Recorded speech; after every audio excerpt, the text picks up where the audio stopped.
Stories from Even the Dog Won't Touch Me by Tom Bradley, published by Ahadada Books, copyright 2009. Undecorated Dad. Then will he strip his sleeve and show his scars and say, "These wounds I had on Crispin's Day." Henry V, Act 4, Scene 3. He considered going over to kill Hitler or Hirohito or somebody, but Uncle Sam had no boots or uniforms anywhere near his size. So they put him in military intelligence and sent him to the Utah hinterlands to babysit Italian and German POWs. That's how he spent those mythic years. Did he have a good war? Not a few codgers born between the wars never forgave themselves for missing out on the action, and they became wife-beaters, lushes, and onanists. Meanwhile, in certain cowpoke taverns, I'm still expected to hold my manhood cheap for snoring through the Tet offensive in Miss Wankel's health and personal hygiene class. The Italians were content and well-behaved, except when they stole a crate of toilet paper for no reason.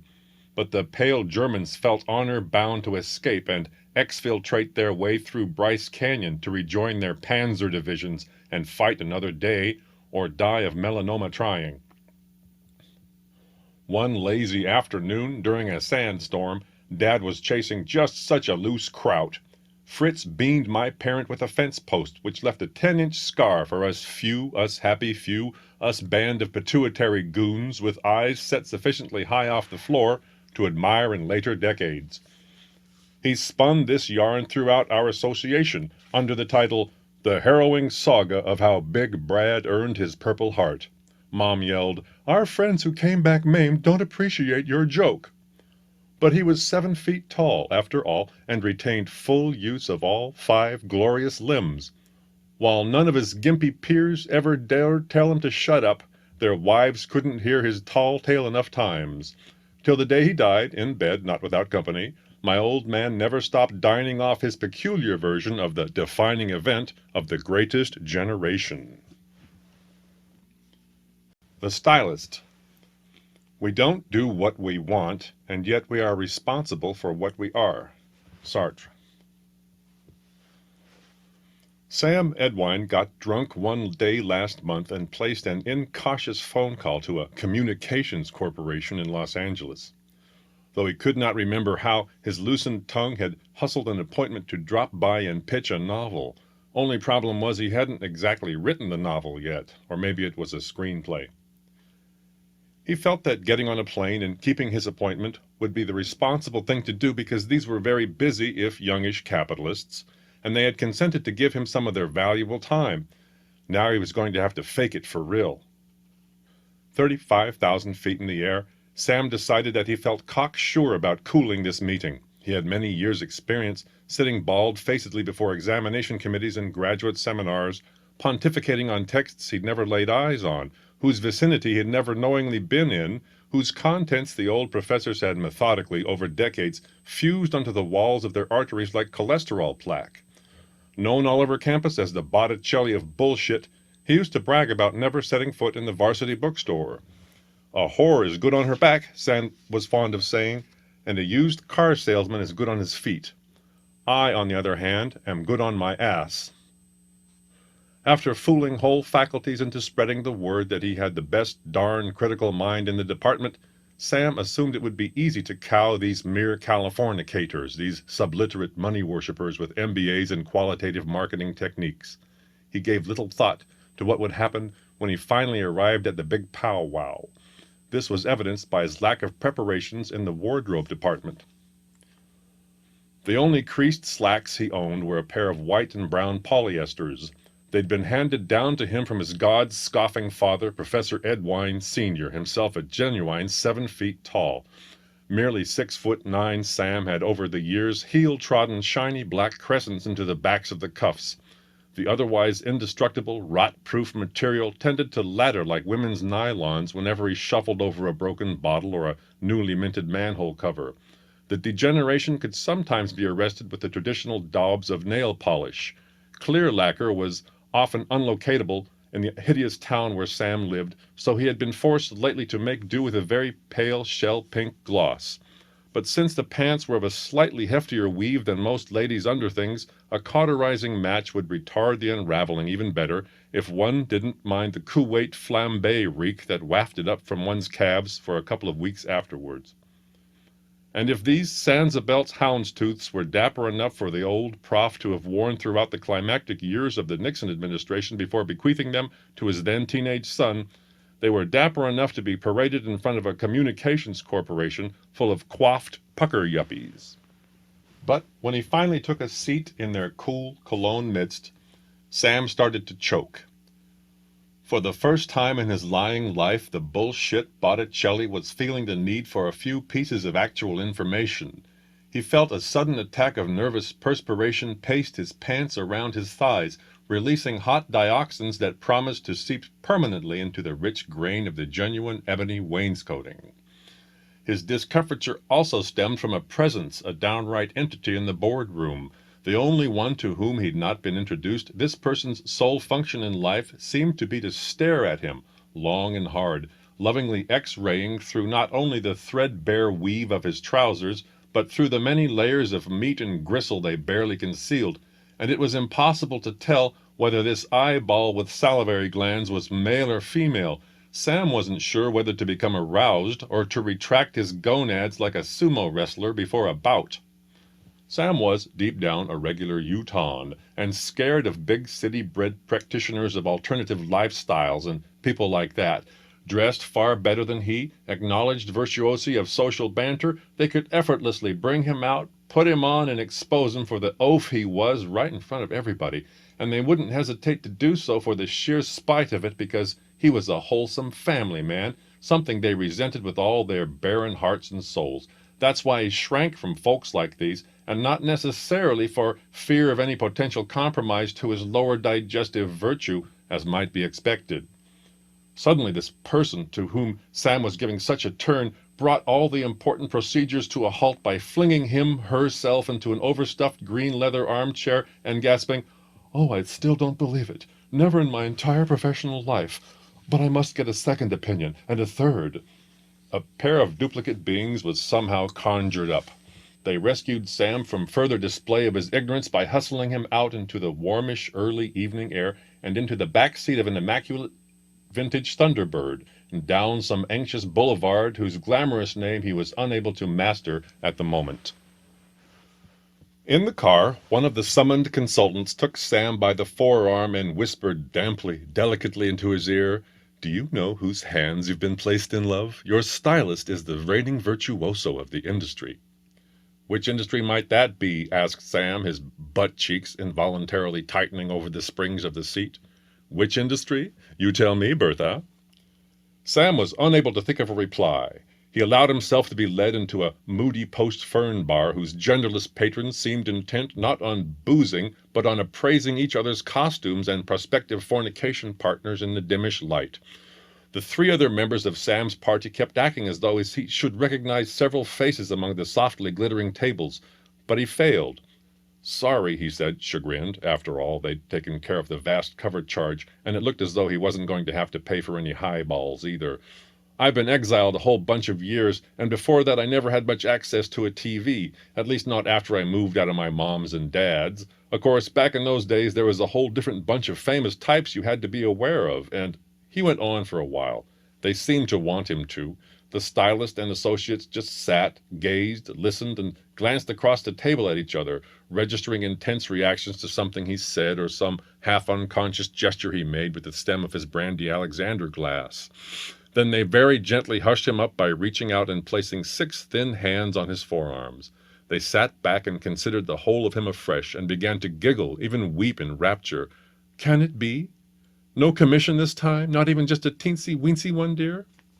Sam's stylist warbled up and down 3 octaves and gasped again, "I'm cutting my own throat, but the inner screechings of my aesthetic integrity will not be hushed. This beast," accompanied by a reassuring tweak of Sam's cheek and a tug of his whiskers, "is nothing short of unassailable."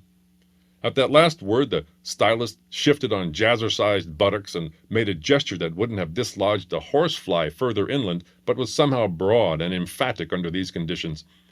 "I've been sitting here looking at you," continued Sam's stylist, "and for the first time in my career A corundum-encrusted hand clasped over a bony thorax and pinched out yet another gasp of disbelief. Further speech was temporarily impossible. One of the consultants jumped in to clarify a bit. You see, Dr. Edwine, every potential public figure has his/her own context from which to work. Think not just of David Niven, but of Andy Devine, both masterpieces unchallenged in the industry. I keep hearing about an industry, said Sam. Which bunch of folks gussied up the Tin Man before his audience with the Emerald Wizard? Who do you suppose is responsible for Karen Carpenter and Rock Hudson? I mean, toward the end there. Who made them over so that straight up to the final curtain they shone brighter and more movingly than ever before in their entire distinguished careers? This, sheath of yours, said the stylist, gathering up a pinch of dingy double knit, peeling it away from the bristles on Sam's inner thigh, and snapping it back with a small rubbery sound. Not to mention your grunting voice, your self-conscious, self-loathing mannerisms, your facial bone structure right down to the ineptly repaired hair lip. Thank God for provincial plastic surgeons, interposed one of them. They bring such homespun freshness periodically into our lives. All of this is what we in the industry call an ensemble, and just by the sheerest, most fortuitous chain of accidents, yours is that rarest of rarities. It's something I've only heard speculated about during all-night shop talk sessions after everybody was getting sleepy and dreamy. The sheer untutored vigor of certain presentation selves, intoned a consultant who seemed to be reciting a passage from some unimaginable textbook, transcends even the minimum requirements of grooming and personal hygiene. Yours, Dr. Edwine, is a naturally perfect ensemble, said the stylist, unassailable from any angle, possessing amplitudes of unity and variety and radiance, and I can find absolutely nothing to change, not so much as a single orange nostril hair. Let me tell you something here and now. The reigning virtuoso of the industry paused in order to choke up a bit. Everybody, with a single spontaneous move, joined hands, or at least touched fingertips around the table. There was a brief, shared moment of silence. You were born for no other reason, Dr. Edwine, said the stylist, than to be photographed and videotaped and filmed and digitally recorded. Then they tried out the sound of various permutations of his name, rolling them off their tongues like advertising jingles. Dr. Sam? Dr. Sammy? S. Edwine? S. Edwine? Our Dr. Samuel Edwine? One of them made a skinny rectangle with 4 fingers and thumbs, squinted through it up and down at the totality of the product, and moaned, yes, yes, the gruff exterior bit, kind of bored with everything in the world, but underneath it all there's something else.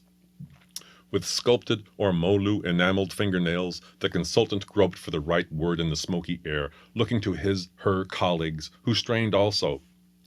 During the pause that followed, Sam pondered himself as it were from below, inverted within the golden illumination of his own brandy Alexander puddle.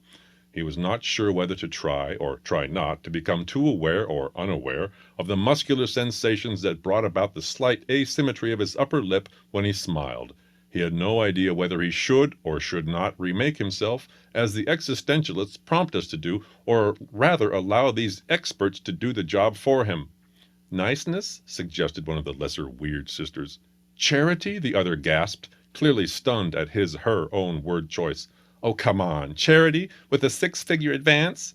No, chided the stylist, liqueur green flashing with candlelit inspiration. That's it, a solid core of unprecedented Christian charity. That brought on a tiny, tinkling toast, the first of many. Procedures for an American military wife stationed in Hiroshima during times of increased terrorist activity. During afternoon nap time, in the absence of your husband's snores, you will resort to lulling yourself and the babies to sleep electronically. Moving with all available dispatch, you will open up the balcony screens and lasso the radio's aerial wire across 2 or 3 laundry lines in order to pick up, by way of a morale booster, the signal of the American Forces Network. You will twist the knob and fill the apartment with the sounds of America, chopped into near indecipherability by the Hueys and the Cobras and whatnot that hover and strafe in dry maneuvers over the base. Nearly overdosed on Japlish and baby talk, you will find your ears straining in spite of themselves to hear AFN's native speakers of English, such as they are. They bark about combat-ready pride, America's proud military heritage. Pride as a virtue rather than the cardinal sin under whose influence all others grow heinous. But that's just the residual Christian talking inside you. Army Spec 5 journalist Sergeant Flimbitter Frobisher, or something like that, interrupts the regular programming to announce in an adenoidal Georgia accent that the base is on red security condition alert, which indicates an increased threat of terrorist activity in and around the surrounding environs. ID will be checked at any time and under any circumstances. We repeat, and he repeats, then bows out in favor of scheduled programming. On comes a public service announcement disguised as a little radio drama, a kind of morality play, squeezed between halftime activities during a foot or base or whatever ball game, that in turn preempts Associated Press coverage of the proud, smart bomb extermination of the civilian population of whatever third world country we have chosen as the backdrop for our latest manageable war. Or are we flushing demons from caves this time? Mom is advising little Buffy not to wear her pink and orange ruffled birthday dress for the family's off-base outing because it's too conspicuous. Being a proud American military family, sweetheart, we don't want to attract attention, if you know what I mean. Gee, Mom, squeaks little Buffy, that's a pretty heavy trip you're laying down on my head. So, what else can we do to protect ourselves from the threat of increased terrorist activity in and around our overseas military installation? Well, little Buffy, says Mom, your father has removed and closeted his uniform for the afternoon. In addition, he has memorized all the numbers on our important official ID papers and other tempting documents, so he can keep them under wraps at all times. Plus, he has requested that we, as a proud American military family, speak as little as possible in public, for English is a surefire attention grabber for potential terrorists. Oh boy, that's swell, Mom. Buffy takes a deep breath and continues. Now may we go on our off-base outing and have plenty of fun and relaxation because we've taken all reasonable precautions and will nevertheless continue to remain proud yet alert? I don't see why not, little Buffy. Before you can follow that dimly foreboding train of thought any further, one of the babies will begin elbowing you to persuade you to roust yourself from this daddyless Eskimo nest and switch off the American Forces Network. From the pointiness of the bones you will reckon in the curtained darkness that it's the littler daughter, the freshly baptized one, objecting to what is being broadcast. So it's time to kill the radio. Go ahead and tempt fate. Open the balcony screens for the second time today and quickly reel in the aerial wire. If the odd neighbor happens to be shirking her fitting 16-hour-per-day contribution to society, and if she happens to be self-indulgent enough to allow herself a moment to look up from whatever make-work chore is keeping her brain and body occupied, and if by some horrific coincidence Osama bin Laden has chosen this moment to come and pitch you and the babies off the balcony, no problem. Hiroshimites, already self-conscious about the history with which they've been burdened, value the appearance of social order too much to discuss such sights. A patrol car and an ambulance will be summoned to tidy up the parking lot with a mop and a body bag, and that will be the end of it. At the Creative Writing Workshop. Writing without the intention of publication is a mild form of paranoia. John Breen. For non-academic reasons, which I will reveal shortly, my young nephew Biff was allowed to graduate a bit early from high school. Now he's a sort of freshman at a large public university in far western America. He's a barely matriculated back-of-the-classroom lurker, a mere arrivist teeny-bopper with an undeclared major yet. And you can't imagine how, but last semester Biff found himself suddenly a made member of the glamorous Creative Writing Workshop, otherwise reserved for MFA candidates in the English department. Presiding over this weekly dream salon was a literary superstar whose agent had somehow allowed him to be flown all the way out from Manhattan. Like any red-blooded American boy, my nephew Biff has always kept an eye out for the main chance, so he decided to grab this accidental opportunity to transform himself into a card-carrying creative writer.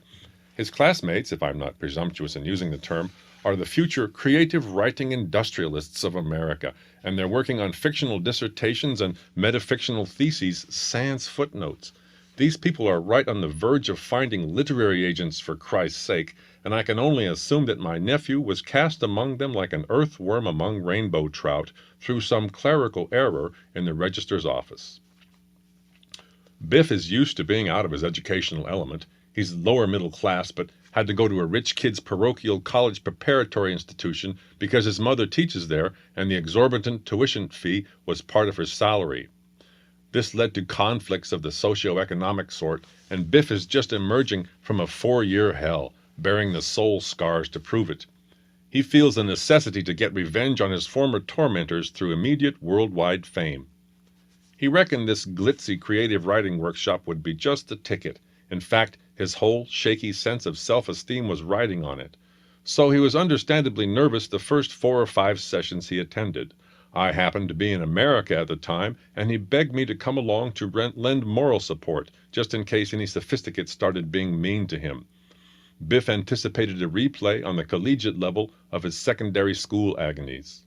Now, I'm a good uncle, very avuncular, full of kindness and a keen sense of responsibility, so I agreed I would tag along and sit in as that most problematical creature in all academe, an unregistered audit. Each time we penetrated the hallowed groves, the main thing I noticed was the silence. There was no talking or moving or breathing. The 60s were over. The barricades that I dimly recall from my own Acne years had long since evaporated, and almost nobody in this hopelessly reactionary cubbyhole of the New World was prepared quite yet to take on the WTO, the IMF, the World Bank, or McDonald's. So finding topics of conversation was very difficult for the young people. Besides, this particular university is located in cowboy country, ancestral home of the taciturn type. In the general vicinity, Papa Hemingway pinched his tight lips shut for the last time around the old splattergun muzzle, and of course that only serves to exacerbate matters. This is not to say, however, that all was somnambulism and futility on campus. The pair of us, my little nephew and I, scuffed along a linoleum corridor lined with sheepish deaf-mutes, it's true, but we were on our way to link elbows with a community of writers, for that seeming oxymoron is how Biff's classmates like to think of themselves. Most of them, or at any rate a solid majority of the post-structurally inclined, prided themselves on being part of the first major overhaul of the disposition of literature since Dr. Johnson and his compeers sounded the rallying cry, "That man is a blockhead who ever wrote except for money." Those venerable Londoners, once and for all, had done with patronage and placed the professional writer at the beck and call of the anonymous arbiter of taste, the common reader, a coinage of the great Cham of literature himself, and an expression of faith in the very book-buying public that had made possible the famous New York author's presence on our remote campus, for which everyone was duly grateful. But these creative writing grad students, particularly the hermeneutic ones, represented a further step in the evolution of the species. With them there would be no more coffee houses, nor royalties, nor flat kill fees. This new generation would replace such with seminar rooms and stipends and 2 free contributors' copies. They had a sense of being at the apex of the wake. They were forging in the smithy of their electronic literary magazines the uncreated conscience of their guild.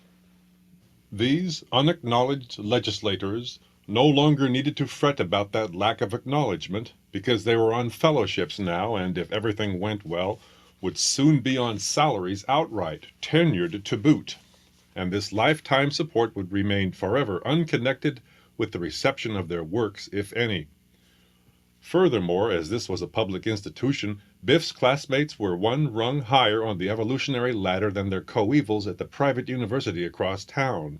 Their situation was even more consistent with the leftist ideal, which remains yet the default mode of most members of humanities departments, regardless of their opinions about how or whether to hawk words.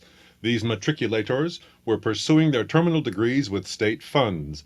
The power structure was reimbursing them to tell the truth, or at least to say nothing recognizably heretical, the path of choice for most of them. They were writers paid by the government. Biff heard me expound upon this heady prophecy as we approached the venue, and it made him feel intellectually inadequate. He'd been sort of planning on made-for-TV movie deals and cherry-red vintage T-birds full of naked starstruck groupies, the sort of thing that would make his prep school enemies sit up and take notice and writhe with envy. Following an impulse which, I confess, was not unmixed with gratuitous cruelty, I'm a good uncle, not a perfect, I whispered Keats' words of small comfort into Biff's blushing ear. We're going among the hierophants of unapprehended inspiration, the mirrors of gigantic shadows which futurity casts upon the present. I sure as fuck hope they like your stuff, kiddo. With nervously perspiring little fingers, Biff squeezed the Xeroxes of the sci-fi detective story he was intending to share with the community of writers. His creation was starting to get soggy around the edges. It was one of those futuristic fictions which feature lots of computers, all very powerful, but they look like old-fashioned Royal Standard Manual typewriters with clunky black and white TV sets teetering on top of them, and everything is very shabby and dark, with irregular splashes of hot pink and phosphorescent chartreuse. Literature like that sells well, Biff figured, and detective stories do too. So the two combined should sell twice as better as each other, he explained to me in a self-conscious whisper, accompanied by the sort of shrug that can only be produced by plebeian shoulders. Over the previous 4 years, this unhappy youngster's class consciousness had been developing simultaneously and on a parallel tack with his sexuality, such as it was. And his sexuality, of course, was permeated, stunted, and bent by the so-called drug culture. His toadying to the rich preppies had taken the form of romantic yearnings for inclusion in their after-school orgies, but this faculty brat was just too uncool to get in on the fun. Occasionally, just to get him off their backs, they'd toss him some low-quality dope or even poison. Usually it was just the children of people like lawyers and dentists who sold my nephew the life-threatening stuff. Biff might get some harmless oregano, worthless malt sugar, or baby laxative, or else out-and-out rat poison, which produced convulsions and images of Grunewald's Temptation of St. Anthony for 8 to 16 hours at a stretch. He accepted it gratefully with a big grin because he'd been told this type of thing makes you more spiritual, but he wound up ingesting it all by himself in his basement bedroom on squalid Dimple Dell Drive. So that was the emotional baggage, or maybe backpack, with which the frazzled kid was saddled as we slunk down the beige-speckled corridor toward the place of enlightenment. Down is here used idiomatically, for we both felt as though we were going uphill, as on one of those ramp-like approaches to the summits of ancient temples. As we drew close to the classroom, Biff heard something insensible to my own Benzedrine fried skull handles. It gave him serious pause. "Shit mucus," he murmured, making me wince. He dragged me to a halt, and I froze obediently, as at the signal of the point man on a jungle patrol. Biff cocked both translucent blue-veined ears at a 90-degree angle to his buzz cut. The juxtaposition of the classroom door with sounds coming from the other side was downright freakish. On every session before today, the workshop had been just as silent as the rest of the university. This might seem paradoxical for a place where tuition was supposed to be taking place, but wordlessness reigned in that room. A certain garden on the far side of the Wadi Kidron had not been more silent early in that sleepless Passover night of long ago, and it wasn't just one of their number who wept tears of blood. They all did, watching their famous teacher, this significant Manhattanite of letters, as he wrestled with his tongue-tied demons, all the while stroking abstractedly his well-trimmed dark brown beard. His eyelids twitched. I think he wore contact lenses. One expected orotundities to issue from such august lips, and they eventually did a few months later in his career, when he returned to his amply blessed region of the United States and blossomed personally. He was to become a regular literary lion, and even gained a reputation for having screaming matches with other well-thought-of novelists at pen meetings. However, at this stage in his career, the National Book Award-winning scribe was a very quiet type, with pain and sadness in his face, and seemed to have reached a brooding place in his intellectual and artistic development. The older students sometimes wondered in whispers on those days when he didn't show up on time, or not at all, whether he had arrived at some deep and advanced notion of the utter inutility and inscrutability of words, the inherent oppressiveness of language. Maybe their mentor was registering a silent protest in the face of the universal gab, and what more powerfully piquant place to express this mute, cosmic disgruntlement than within such a haven for unmeasured logorrhea as a seminar, a symposium? In any case, the MFA candidates were content to sit and witness this widely acclaimed genius bathing in the Ganges that noiselessly flowed inside his own quiet self, for 90 minutes at a stretch every Thursday morning when he remembered to show up. It was enough simply to be in the presence of a man who commanded such admirable sums up front as he was rumored to have gotten in exchange for agreeing to conduct this single workshop. "Sucking Christ hole," Biff whispered. "We're late as pecker's snot." Either I've lived a sheltered life or the younger generation has coined these expletives since my exile. Biff cracked the door ever so slightly and prayed with success for no hinge squeaks as he slipped part of the flange of his teen-oily right nostril through, opening a tiny line of sight. Peeking over his shoulder, I could not make out the possessor of the mysterious voice, but only one or two students, mouths shut, eyes downcast in humility. My nephew was trying to gag down an accelerated pulse rate, and nearly fainting from the effort. What was needful and urgent today was to make it crystal clear to the workshop's fabulous teacher that at least one adolescent frosh boy in this town was old-fashioned, and intended to live up to the Johnsonian ideal of serving the book-buying public at large.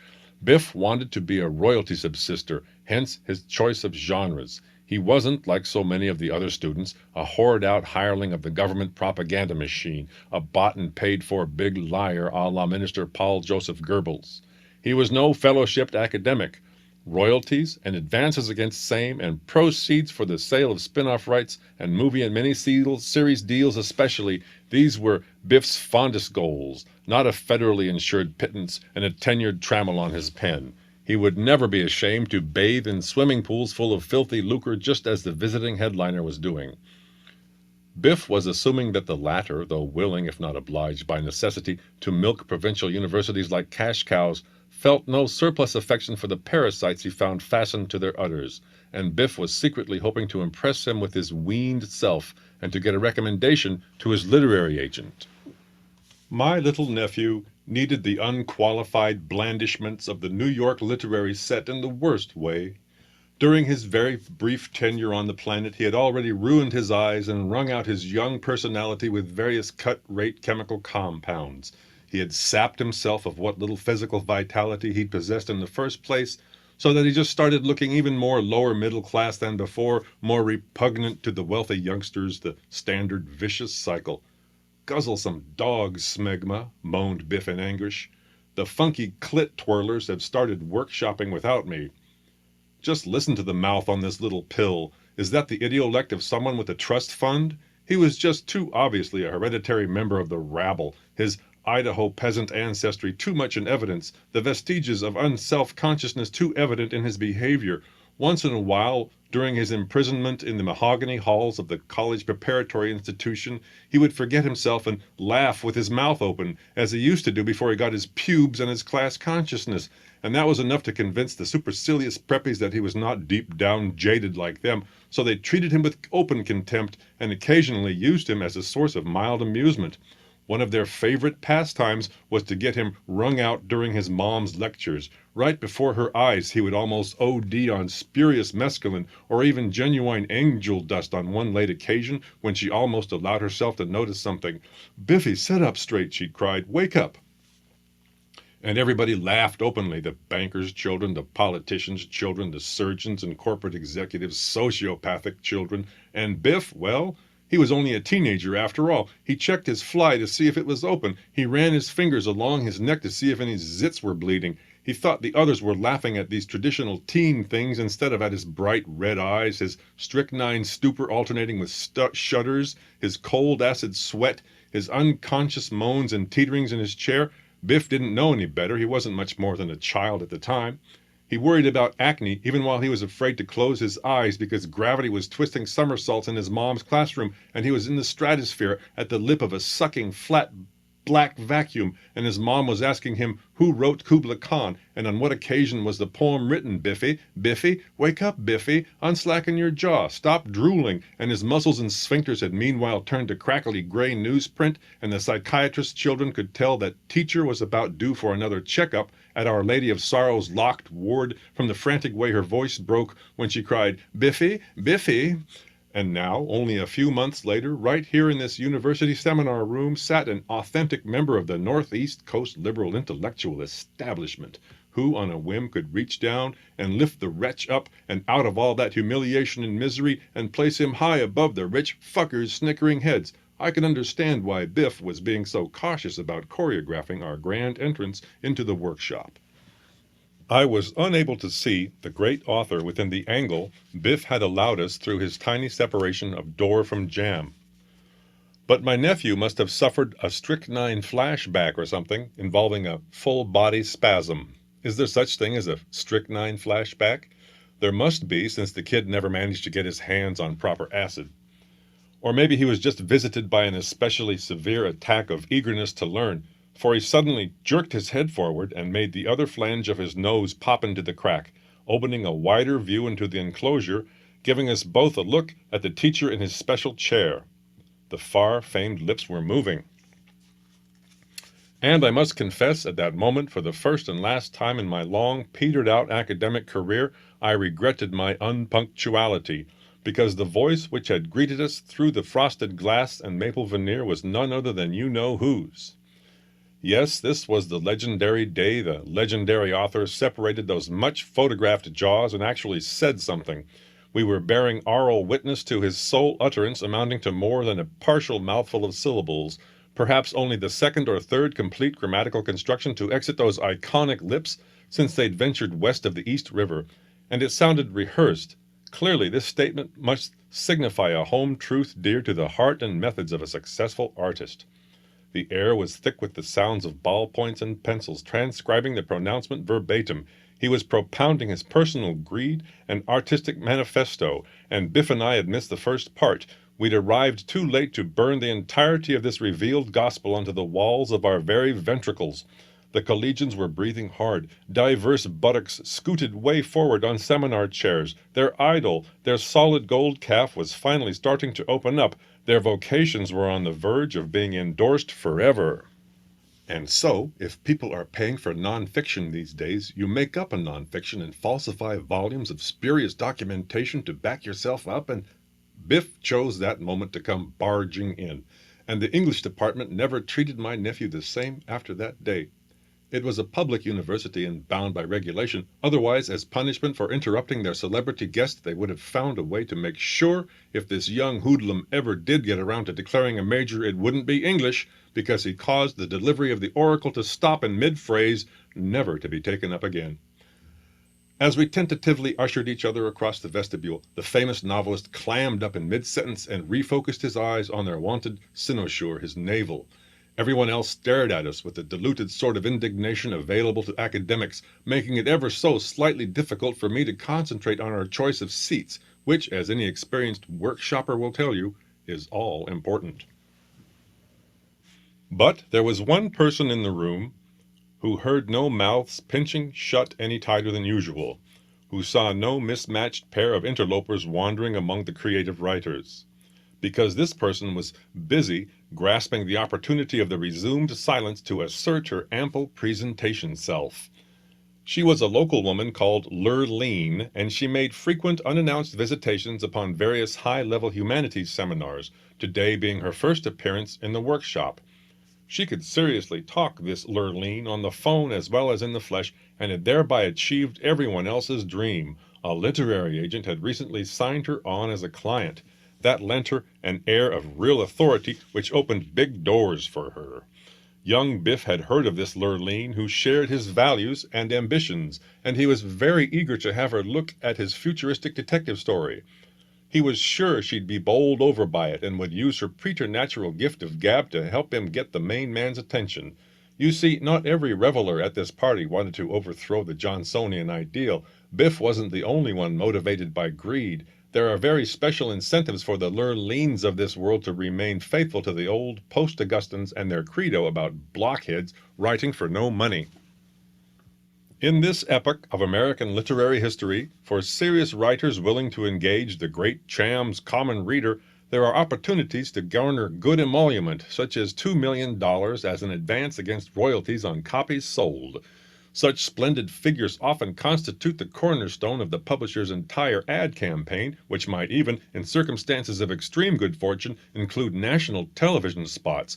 Plus, these novelists, having been translated whole like Elijah to such heights, are guaranteed the chance to see their creations interpreted cinematically by skilled screenwriters and talented directors in the employ of major motion picture studios. It's a flowering of literature. That $2 million, sufficient if they were sesterces to purchase 2 seats in the Roman Senate, happened to be the magic figure associated famously with our teacher. It had become proverbially part of his name. You could almost see that many zeros when you looked into his dark brown eyes. At any rate, I could, that day, see a multiplicity of ciphers strung from his lashes. As he never said much more than and remained otherwise inscrutable, I was unable to determine whether the famous writer had asked Lurleen to swoop her large, buttery presence down and fill up today's class with sound as a personal favor to him, so he wouldn't be expected to do anything for yet another period, or whether she'd volunteered in hopes of returned favors of the Manhattan kind. She already had an agent. What other sort of favors might she have expected? I don't know whether the renowned novelist expected and appreciated, or was surprised and irritated by the wall of contralto sound. Personally, I found it numbing in an oddly pleasant way, but then I live in a state of habitual and near total nervous exhaustion like any Yank worth his salt. Soon I found myself wisping through an hour and a half of humming oblivion, Mommy reading Tommy a bedtime story, something milky from Milne, my brain switched off, well enough aware at one level of the untenable admixture of personalities in the room, but so frazzled as to be soothed by, "Oh, Timothy, Tim has one red head, and one red head has Timothy, Tim. It sleeps with him in Timothy's bed. Sleep well, redhead of Timothy, Tim." It half occurred to me, as my heart and respiration rates began to settle down for the first time in about 18 months, that Lurleen wasn't really reciting from Now We Are Six, and that she must be soliloquizing on someone or other's work, and I dimly wondered whose it might be. "Your imagination," Lurleen seemed to be saying, "works well enough for the current marketplace. But you use too many adjectives and adverbs. You should try counting them sometime and see how many you use, and restrain yourself, because, after all, writing is a pure act, and not just wallowing in pleasure like a medieval mass or a Gothic cathedral or something like that. Plus you need much, much, much shorter sentences and just a whole lot more dialogue, especially in the part where your space detective has problems operating the computer with the keyboard like a manual typewriter." I sat up straight. Afraid to look at my little nephew, I fixed my eyes on the seminar table. Only in imagination could I inspect his face. Internal injuries were indicated. Tears of blood traced the convexities of his cheeks. Meanwhile, Lurleen continued, "This above all. My literary agent said you have to create characters that you and your reader aren't intimidated by. As a matter of fact, to be on the safe side, you should only write about people that you can condescend to. I mean, not feel contempt for, but gently patronize. Then for sure you'll never put any literary agents off, because everybody likes to feel superior, right? Except not too superior, or else your readers will start feeling snooty and stuck up, and they'll stop reading. Strychnine, they tell me, is one slight twist of a single molecule away from lysergic acid, and can occur in a slightly bad batch of the psychedelic. In fact, substances of these general categories tend to occur side by side, not only in prep school biochem textbooks, but also in nature, as in Biff's beloved peyote, one bubbling up in tufts from the other. A mystical substance, this strychnine, and Biff would dignify his 8-hour seizures by telling everybody that they were relivings of the birth trauma. "Yeah, sure," sniffed the well-formed upper-class boys and girls, exposing their expensive orthodontia in little sneers. "Relive your birth trauma in Mater's Intro to Wordsworth, Coleridge, Keats, and Shelley." "I guess," Lurleen was saying, "it all boils down to morality, doesn't it? If you steer clear of any notions of good or evil, and things like that, and avoid telling stories where those questions pop up, then nobody will feel like you expect them to feel uncomfortable with life. Make your story like a warm cup of cocoa in a clean, comfortable kitchen with a few of your calmest friends sitting around and just chatting and being happy about their gentle, easy lifestyles. You have to like your characters, and that means they shouldn't do anything you're not prepared to do yourself, like take psychedelic drugs, just to mention one of the more obvious examples. In the twisted, upside-down world of American adolescence, it's a form of social climbing to methodically granulate your central nervous system with controlled substances. Young Biffy liked to make himself look burnt, and he couldn't wait till he got some knuckles on the backs of his hands instead of just 4 dents in the baby pudge.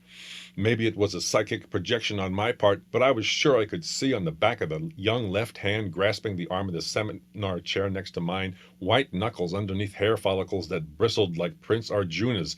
As the ancient Hindu texts relate again and again, one physical symptom of horror which cannot be faked or deliberately induced, not even by the most skilled yogin, is goosebumps. And the hands never lie in any case. Ask Zsa Zsa Gabor, whose face was rebuilt more times than Rome by some of the greatest manipulators of matter since Michelangelo, but who could do nothing but wear 18-button evening gloves in her declining years.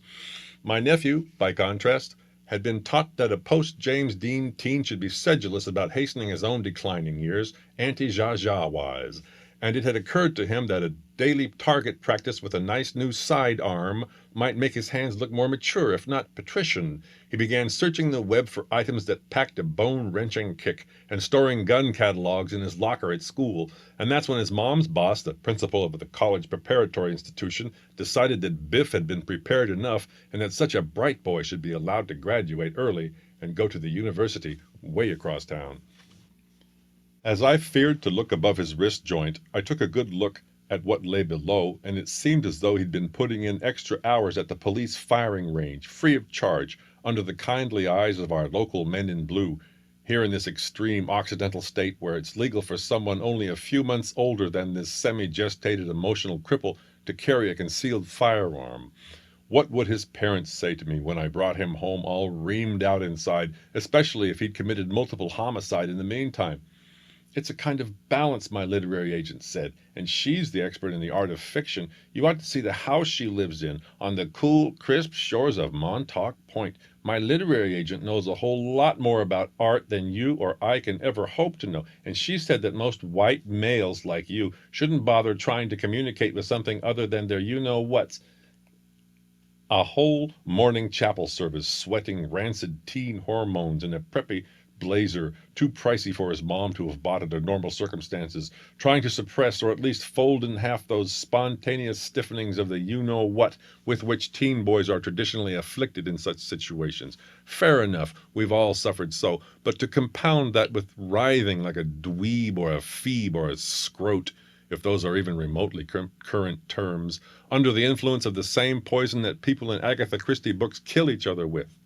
You should just forget some of your macho self-importance and try to feel, and you should learn about relationships, and also buy and study the novels of...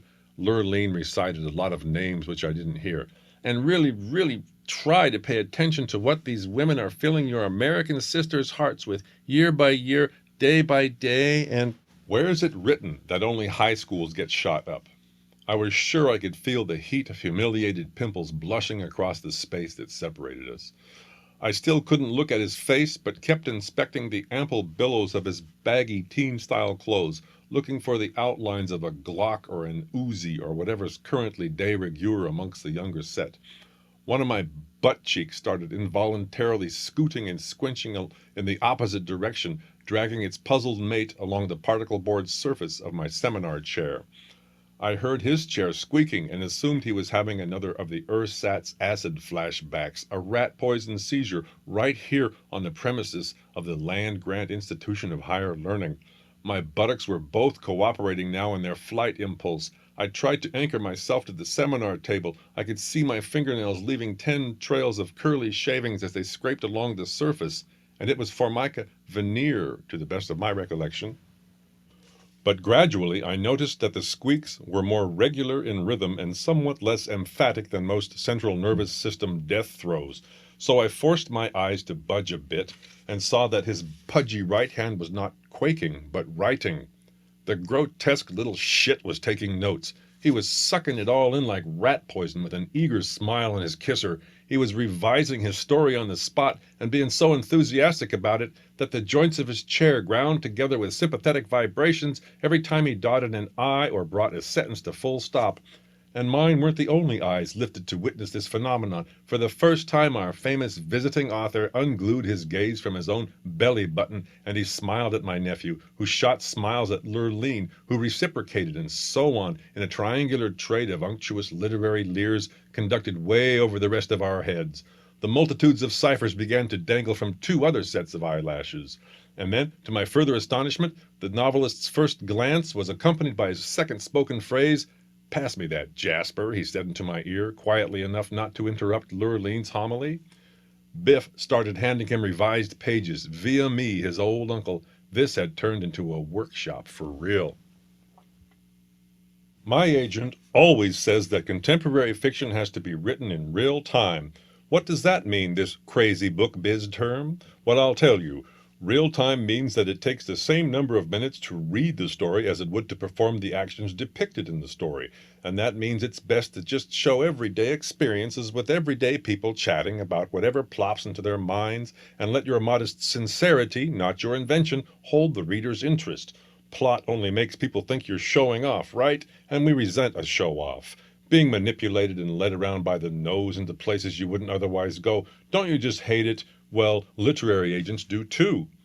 In the end, when the bell rang, it was not Biff who was left alone, shunned to wobble home from school on strychnine palsied knees like a spaz or a morphodike or a dipwad. It was his poor old Uncle Tom, because Biff was going out to do lunch with Lurleen and the famous novelist among the fashion boutiques at the Student Union building. He was already mastering a professional-sounding laugh, and the sun sparkled off his teeth. The ungrateful child had no time to associate with me further during the remainder of my visit to the home of the brave. He didn't even see me off at the airport when I had to return in my usual terminal obscurity to Far East exile. Last week, here on my bleak and remote Patmos, I got a letter from his mom, thanking me so much for taking her baby to the story-making class and introducing him to his nice new friends. She enclosed a photo of herself and the new dress he had just bought for her, way too nice to wear to work. Also enclosed was a Polaroid of her bright boy. The smelly wad of syphilitic rectum scabs was in his bedroom, flopped on his bed among the gun posters, happily glancing through an especially splendid set of galley proofs. His publisher seems to have lavished special care on designing the text of Biff's upcoming book. The pages gleam with their own clear light, pure and uncut. At the airport. I used to be a teen, just like everybody else over a certain age, specifically 19, and I admit that I sometimes got bored because I hadn't yet filled my head with great poetry from all over the world and otherwise developed the inner resources which I enjoy today as I sit here and compose this memoir. In fact, I used to get bored enough to drive out to the local airport, where I'd equip myself with a big gulp root beer and a large cheese dog with extra cheese, and stare at people in the departure lounge. One day I saw a very famous New York City type writer huddling all alone in the area where the regular rabble sat. There was no ready explanation for such a star's presence anywhere near our hopelessly benighted corner of the continent. It's not as though our cow-shitty airstrip was a hub for Delta Airlines or anything. I was surprised to see no entourage fawning and fussing over this National Book Award winner. I was also curious as to why he wasn't scarfing the camembert hors d'oeuvres and champagne in the newly built VIP lounge, which would be otherwise deserted but for members of the local Uncompahgre tribe, who'd recently gotten rich building casinos on their reservation. I noticed that he was trembling and sweating, obviously an aviaphobe, waiting to be shot into the sky by unimaginable forces. He had his much televised nose buried in a book, and the book pressed flat into his lap. The poor, famous guy was using his reading material as an excuse to curl up in the fetal position. Here among us steerage types, us unwashed ignoramuses, this member of the East Coast liberal intelligentsia thought he would not be recognized and pestered for an autograph as he nursed his primordial qualm. So I scooted next to the unhappy genius and attempted to deliver him succor, the usual reassurances. Jet plane crashes are preferable to just about any other sort of crash, as you are never left an invalid and a burden to your loved ones. Sure, your hands get ripped off at the wrists because you're clenching your armrests so tightly in terror, But before you've had a chance to feel the tendons tear and the joints dislocate, the flames have already screamed straight through your eye sockets and turned your brain into a crispy booger. As I prepared to murmur such soothing notions into his ear, I felt like the wretch in Attic Nights approaching the lion. It's difficult to explain where I came up with the effrontery to essay such a thing, this bold attempt to leap class boundaries. I suppose the general headlong excitement of my surroundings at that moment must have been contagious, the sense of simply unbuttoning oneself, just letting go, strapping oneself into a tube of gigantic amounts of the most flammable stuff in existence, and flinging out one's bosom and throwing caution to the wind, as the ladies say in historical novels. Because even someone like me, hailing as I did from this state where the elevation of the settlements exceeds the population by at least 3 digits, a part of the world infested with white trash who couldn't even claim the distinction of being former slave owners, a mentalist urinal of a birthplace located on a wadded-up bit of toilet tissue depending from a smutched hemorrhoid on the anus mundi, where the only parties to go to were the wrong ones, and where your chance of being invited to or even crashing the right one was less than that of a fart offending the nostrils in the colostomy ward. Yes, I, the scatological rustic with my hard R's, and my obscure name that couldn't reek more ludicrously of peaked-out bloodlines and the exhausted and trite ethnicity which my very frame and coloration so galumphingly exemplified. This was the period of literary history before the Celtic fringe became a hot item. Me, cursed at birth with the red hair, white skin, and blue eyes of Thomas Jefferson and Paul Bunyan, and other such scabrous cancers on the continent. That is to say me, Teeny Bop Tommy, the bumpkin Bradley boy, the product and embodiment of a rainless region of inbred Neanderthals, hayseeds, the very notion of whose ever, even by accident, getting a literary agent, put one sneeringly in mind of Cinderella in a region-wide failure of the pumpkin crop. I somehow managed, in spite of my own undeniable self, to muster the megalomaniacal presumption, the unmitigated cheek, the fathomless gall to approach the great artist. But first I took pause in the mayhem. I decided to experience fully the above-mentioned ear. This was such a far-famed organ with a well-clipped tuft of just graying and tamed shagginess disposed over it, the fashionable fringe skirting the top. I underwent a brief instant of absolute clarity right then, just there, in the midst of the aeronautical chaos that might any second penetrate the charmed circle I shared with the owner of this glitzy skull handle. It drew me in so, this ear. I put my hand on the widely familiar shoulder. He jumped several inches out of his squeaky vinyl seat, and I peered a while deep into that orifice in the side of his head. In its dilated vulnerability, it was like the auditory meatus of the sweet prince's father. I took the liberty of reaching out and prying up the top edge of the mysterious book from the indentation it had dug into his lap. His wrists and fingers seemed taken with a monumental case of rigor mortis, but an insistent yet gentle pressure overcame that. So it turned out to be Gilgamesh that had kept the internationally revered author hypnotized for the entirety of my personal association with him thus far. I let the cuneiform epic snap back down upon his thighs and read some Babylonian verses over his shoulder, hoping he wouldn't find it irritating. If he even noticed, he was turned to a bit about Enkidu. Father, there is a man who has come down from the hills. In all the land he is most powerful. Power belongs to him. Like a shooting star of the god Anu, he has awesome strength. He ranges endlessly over the hills, endlessly feeds on grass with the animals, endlessly sets his feet in the direction of the watering place. For terror I cannot go near him. He digs up the pits I dig. He tears out the traps I set. He allows the beasts to slip through my hands, the hurrying creatures of abandon. In the wilderness he does not let me work. Speaking of coming down from the hills, this was one hillbilly's big chance to do just that. It was my break, my whole life's first and only opportunity to have a significant Manhattanite hear my voice. I would raise that voice over the general discord and make it glare like the sun bouncing off gritted teeth, greenish. I aimed my sky-colored eyeballs into the man's sound hole a while longer and elected to remain wordless for a time in the havoc all around. Eventually, I would decant my decoction into Daddy's dark ear.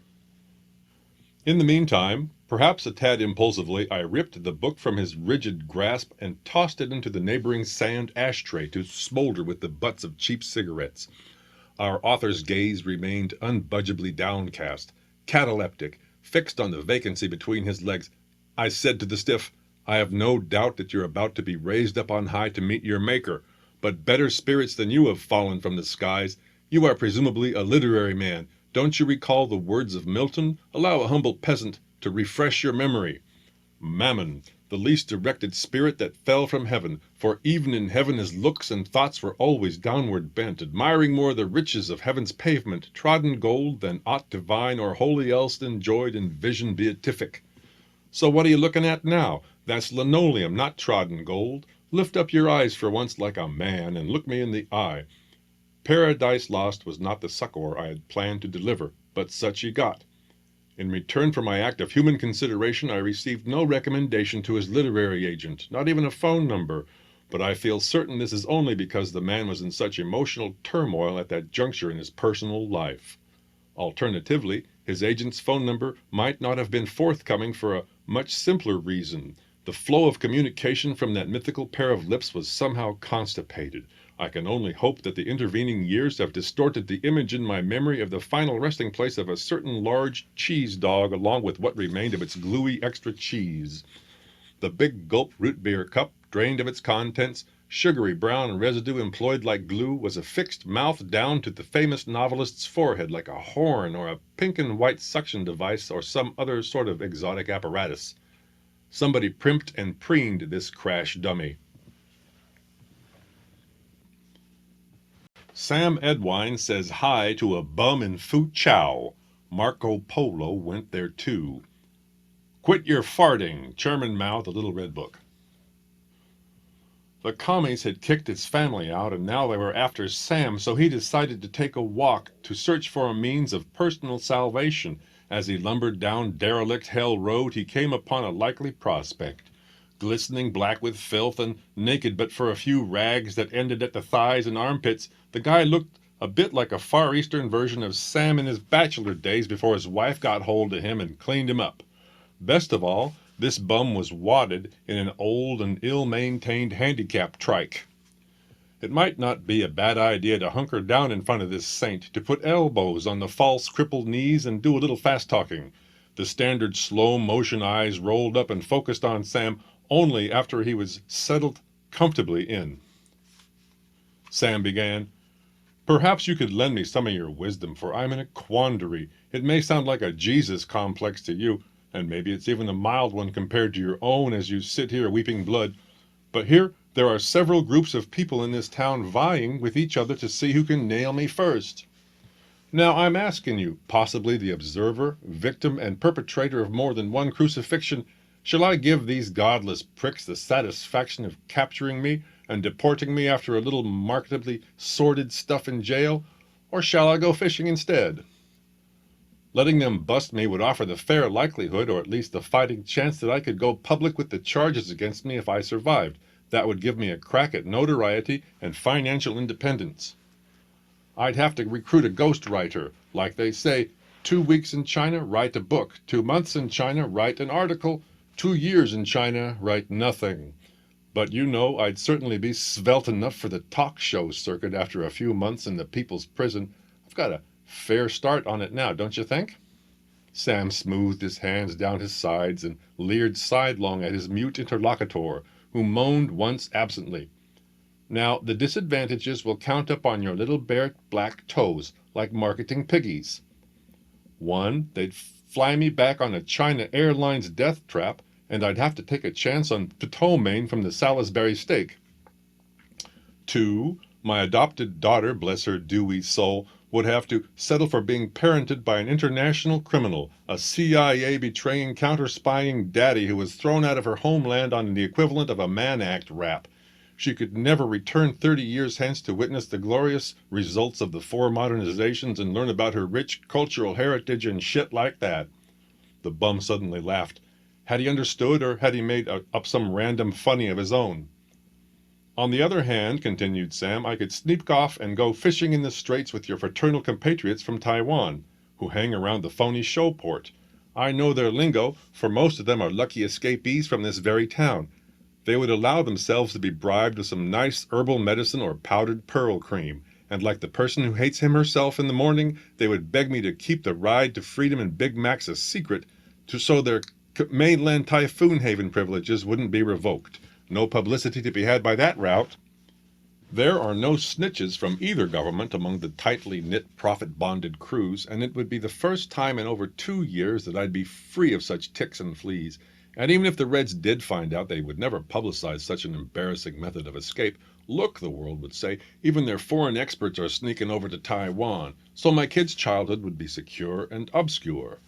But there would be disadvantages to this route as well. Sam looked up at the placid, filthy sky.